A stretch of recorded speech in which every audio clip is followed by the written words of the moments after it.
welcome to Azan Cooking videos.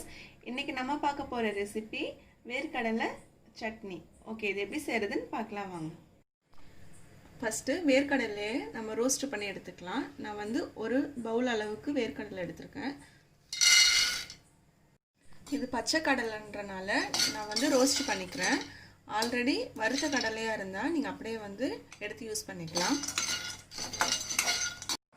நல்லா கடலை வறுபட்டுருச்சு. இப்போ அதை நம்ம தோலை வந்து ரிமூவ் பண்ணி எடுத்துக்கலாம். இப்போ வேர்க்கடலையை தோலெல்லாம் நல்லா ரிமூவ் பண்ணி வச்சுருக்கேன். ஸோ வந்து ஒரு மிக்ஸி ஜாரில் வந்து இதை ஆட் பண்ணிக்கலாம்.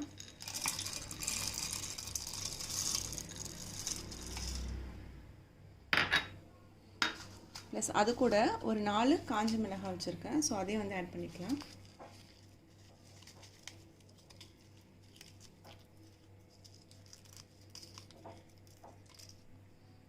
இந்த சைஸ் அளவுக்கு புளி எடுத்து வச்சுருக்கேன். ஸோ இதையும் வந்து ஆட் பண்ணிக்கலாம்.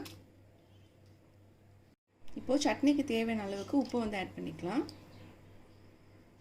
இது கூட அரைக்கிறதுக்கு ஒரு 1/4 கிளாஸ் அளவுக்கு தண்ணி வந்து ஆட் பண்ணிக்கிறேன். இதை நல்லா நைஸாக அரைச்சிட்டு வந்துடலாம். ஓகே, நல்லா அரைச்சாச்சு. இப்போ வந்து ஒரு பவுலில் மாற்றிக்கலாம். இதை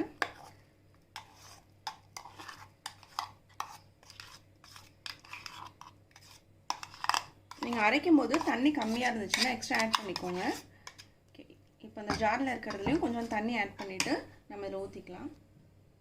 இப்போ ஜாரில் கலந்து வச்சுருக்கேன். இந்த தண்ணியை வந்து ஆட் பண்ணிக்கலாம் கூட.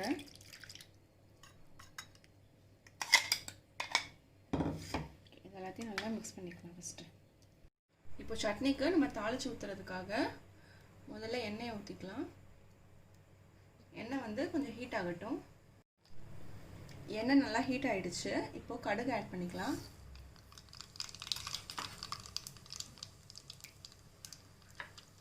கடுகு பொரிஞ்சிருச்சு. இப்போ கருவேப்பிலை ஆட் பண்ணிக்கலாம்.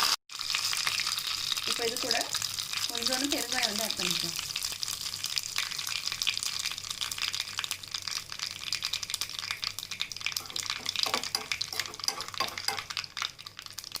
இப்போ அந்த சட்னிலாம் ஊற்றிடலாம்.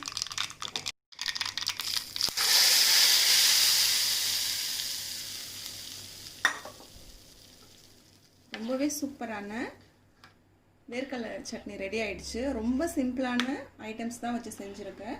வெறும் 3 ஐட்டம்ஸ் தான் வச்சு செஞ்சுருக்கேன். ஸோ அவசரத்துக்கு செய்கிறதுக்கு இந்த சட்னி சூப்பராக இருக்கும். டேஸ்ட்டும் ரொம்ப நல்லாயிருக்கும். ரொம்பவே சூப்பரான வேர்க்கடலை சட்னி ரெடி பண்ணியாச்சு. இந்த ரெசிபி உங்களுக்கு பிடிச்சிருந்துச்சுன்னா லைக் பண்ணுங்க, ஷேர் பண்ணுங்க, சப்ஸ்கிரைப் பண்ணுங்க, மறக்காம பெல் பட்டனை கிளிக் பண்ணுங்க. Thank you for watching.